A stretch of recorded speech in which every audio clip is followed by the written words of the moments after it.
Kasus Brigadir J janggal. Mampukah Jenderal LS Prabowo usut bongkar kasus ini?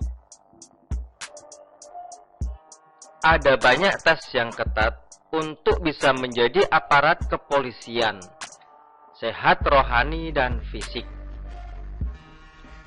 Penglihatan harus jelas, tidak boleh minus atau silinder.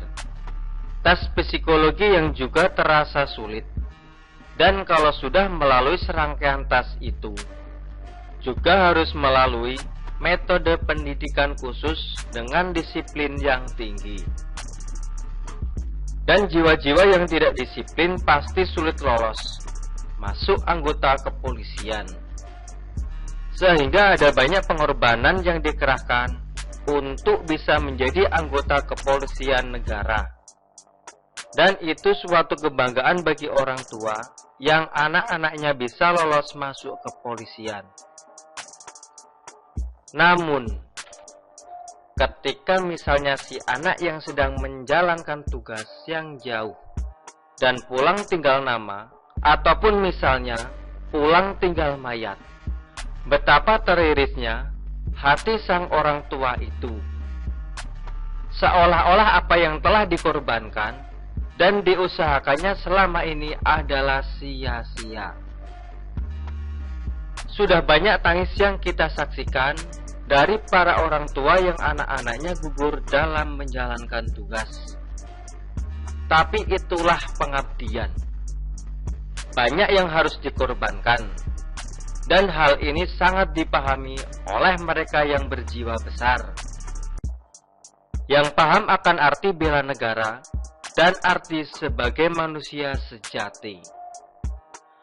Dan dengan banyaknya peristiwa yang terkait dengan kepolisian, ternyata tantangan dan bisa juga dibilang cobaan. Menjadi polisi itu cukup besar di negara yang penduduknya mulai makin meningkat dan panggung politiknya pun makin dinamis. Konsekuensi pertambahan penduduk juga terkait soal keamanan dan kenyamanan. Jadi ketika seseorang sudah lolos menjadi anggota polisi, bukan berarti sebuah kemenangan besar. Akan tetapi justru disitulah mulai akan menghadapi rintangan besar dan sangat nyata dihadapi.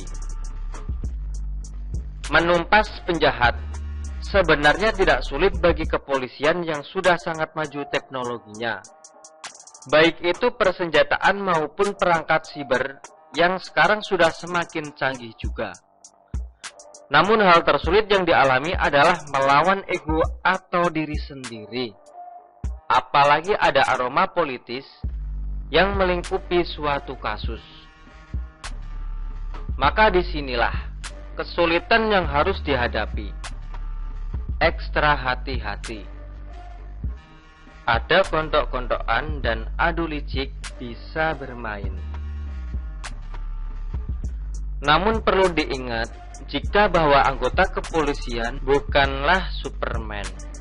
Ia juga manusia yang bisa lelah, bisa ngantuk, dan bisa mengalami stres dengan tekanan pekerjaan. Meskipun ada yang begitu cerdas dengan taktik intelijennya, namun tetaplah manusia dengan segala keterbatasannya. Maka karena itulah, ada semacam latihan kekuatan jiwa atau pikiran agar bisa mengimbangi kekuatan fisik, atau mengimbangi kekuasaan atas wilayah keamanan. Kekuatan jiwa itu bukan doktrin keagamaan ala kaum hijrah atau yang doyan mengkafir-kafirkan, tetapi semacam kolaborasi antara akal pikiran dan perasaan ataupun insting. Lagi-lagi semuanya ini tidak mudah memang, tetapi semua orang bisa belajar dari sebuah kesalahan. Tetapi sebuah institusi seperti kepolisian yang begitu besar, tentu saja ada banyak anggotanya dan ada banyak karakter di dalamnya, meskipun ada sistem juga. Maka karena itulah ada saja istilah polisi nakal. ataupun dalam bahasa Inggris dikenal dengan sebutan bad cop. Kira-kira ada berapa persen polisi nakal, baik yang model kakap maupun yang model teri, ala tukang tilang? Selama lembaga ini berdiri, mungkin bisa ditelusuri berbagai kasus per kasus.